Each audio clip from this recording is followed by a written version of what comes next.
Steady. The game jam was really just came from this idea of like, we want a refresher. You know, we've been spending the last 8 years on Gears. Let's just take a week as a company and let's just take a breath and fire up some different thoughts. And so it was kind of interesting that it came out of that was, hey, there's a couple of things that are viable that maybe we want to talk about. And then the discussions around what happened at Game Jam is actually kind of what led to Fortnite. And Fortnite wasn't a direct result. It wasn't one of the games in the Game Jam, but that process was kind of the fuel that caused that to become created. I think it was August of 2011. I was actually one of the first people to work with the very initial kernel of this team. It's a game that spawned directly from passion. This is just something that people wanted to build. We were just coming off of Gears, and we wanted to do something totally fresh with this one idea that we wanted to basically do like a building game. So we looked at a bunch of games for inspiration. We loved Terraria. We loved Minecraft. We thought these were really awesome games. We also had, interestingly enough, we had farming for a little while, where you would grow crops. We just thought let's do whatever. Let's see what feels right. I think a lot of other people have done versions of this, but like they've done just one aspect. Like they've done building really awesome, or they've done the shooting really awesome. But this is sort of the peanut butter and chocolate. And I think we're finally putting those two together to make the really awesome cup. I feel like this game is sort of in the zeitgeist. You know, other developers that we've shown this game to have come and said, you know, we were gonna make that game and then we heard you were doing it, so we stopped. Or like, I've had that game in my head for the last 10 years and I couldn't convince, you know, our studio to build that game. I just think it was in the water. People want to build blanket forts and the floor is lava and you are playing hide and seek and you are just playing in sort of the landscape of your brain and just going nuts.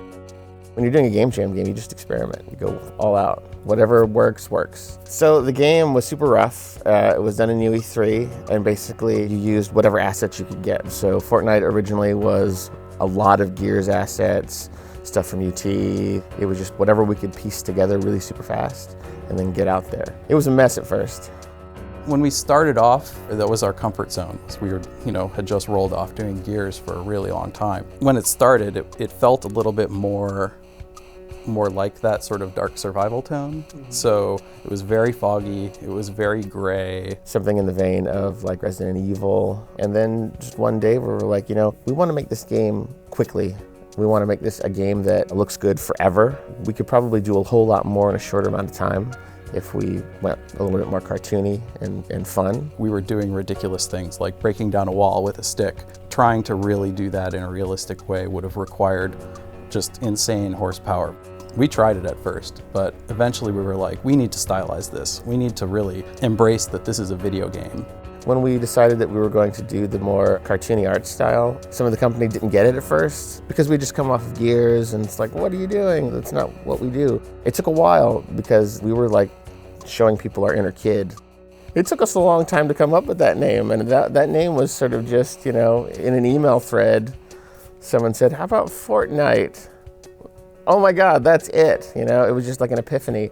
And, it being an interesting spelling is just kind of the flavor of the game. It's just like, hey, we're trying to build worlds, not be approved by spell checkers. 2011 marks the 20th anniversary for Epic as a studio, and while we've been busy supporting Gears of War and Infinity Blade, we have something new in store for you. It's an entirely fresh and new experience we've been crafting here in our North Carolina studio, and you're not going to want to miss it. So live Saturday, Spike TV Video Game Awards, be there. All right, clear! We unveiled the game at the VGAs.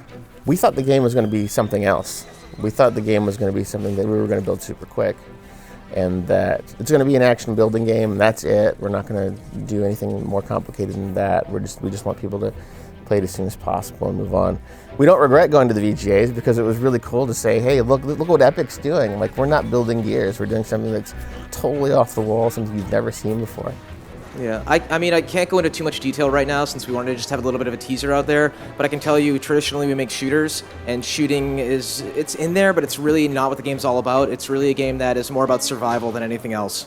But as soon as we started building deeper infrastructure of the game, we realized, that we need like deep itemization, we need progression, we need all the bibs and bops that make playing a game for a long, long time fun. We built shooters, we didn't build RPGs, and we realized, hey, this game is kind of an RPG. We kind of went back to the drawing board just a little bit and said, we need to do a whole lot more to make this game really fun and sticky and compelling. So we went out and we hired systems designers, people from the MMO world, and asked them, like, what would you do? Yeah, most of my career has been in online games. So I came in when we were making the switch over from UE3 to UE4. So when it was like, hey, we're going to take everything we know about action games and then we're going to put it together with building and some RPG elements. And I was like, well, sign me up, I'm in.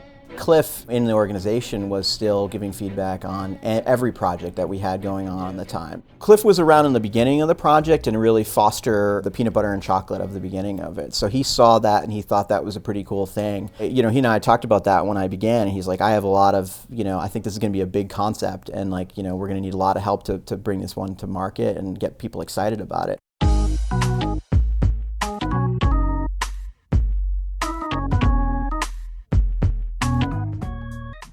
Welcome to the Game Informer Show. I'm your host, Matt Helgeson. We had a sort of late breaking news yesterday that Epic Games Cliffy B. Blazinski is actually left the company. And he was somewhat involved with Fortnite too, wasn't he? That's what was weird. Yeah, when we were down there, we were just talking to Cliff, and he said that he was working the most on Fortnite.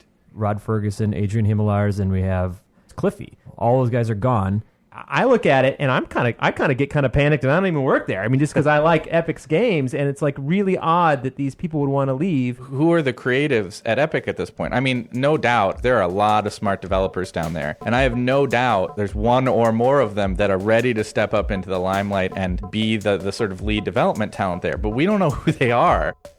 So it was sort of left to me to figure out how we were going to implement the big ideas of the team. It took us a while to get to how we do building now. We're building is super frictionless, like you just throw up a wall and you walk off and it builds itself. Our first pass at it was like, well, we should actually build and actually you have to hit a button, maybe make it a mini game. We realized, that's not fun. People don't want to stand there. They want to just be able to throw something up super fast.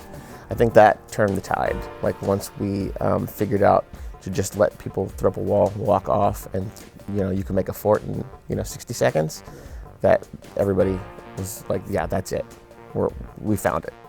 When I started, we were talking about how we were going to do like a defensive mission. And so we started iterating on a bunch of different concepts, and there were guys who literally worked on Horde on the team, and they were like, here's what we did. And we're like, okay, cool. There were technological limits of how many things that they could do with Horde at that time. And so now it's like, well, we've got this huge environment with lots of building and building tools, so we can do this in a much bigger area. It has to be done dynamically in the Fortnite way, but there are designers in here that are looking forward to sort of expanding their old concept of that. The AI has to have a much greater command of the environment, because we let players remove whole buildings or build their own in a way that the old Horde mode didn't do. People were like, oh, we won't be able to do that. And it was like, well, what are we going to do in the game if we can't? At the beginning of the week, it'd be like, oh, this is impossible. And then by Friday afternoon, I'm looking at something that somebody has toiled away on all week and being like, wow, we have some really smart people. We wanted to do it, so we sort of have bit the bullet, and we have been working real hard to make sure that that's the case. Since Fortnite has a really wide sort of possibility space of things it can do, our general philosophy has been, building a toolkit that the players can interact with. And I feel like our game devs feel exactly the same way. We started off feeling like the game is sort of in this Fortnite version of the real world, where all of the things that we were making have a real world familiar counterpart. But as time went on, we were like, gosh, this is really fun. What if we start adding something a little bit more out there, a little bit more zany? Well, what if we have progression here? How do you take a sledgehammer that's a great item to have in the game and make it cooler? I was like, well, I guess you could put some spikes on it, or what if you put a rocket engine on it and turn it into a sci-fi thing and make a rocket-powered sledgehammer? Because there were some questions even then, maybe, is that the right direction? And then as soon as you put a laser field on an axe, and it was like, that's Fortnite, and we need to stay on that road. So time is our axis of how we fight scope creep. But we don't lose the sight of the ideas. We have a wealth of them. We want everybody to be super creative. And so we rarely say we're not going to do this. We just say, okay, let's put it on the list and let's see how it lives and dies amongst all the other great ideas that are on it. And then eventually, over time, I guarantee you the players are going to have more influence on what that priority stack is than even the dev team sometimes. But like, well, hey, the players want to see another library of traps. Well, then that's what we'll do, and that'll push something like that up the priority stack. But the nice thing about having a living project is that we'll be able to execute some over that time period because we just have a longer time than most. We always say when are we going to have jetpacks in the game? And it's like, okay, well, we can get to jetpacks.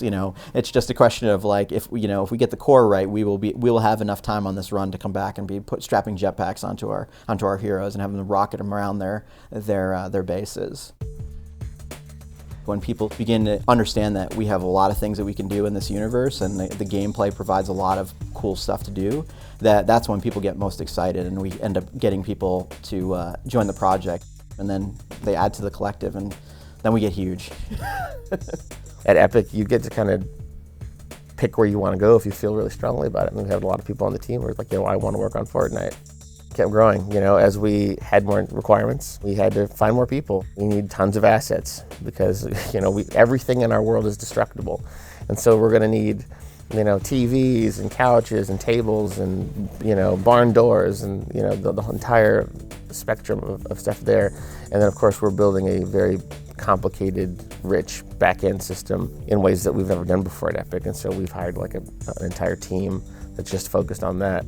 We work with people from EGS, our Epic Games Seattle office, that do a lot of our online work. We work really closely with our Epic Games Poland office, who is working on our AI and a bunch of other things. Epic Games Poland is working on other things too, but we do have a large member of that team working on Fortnite.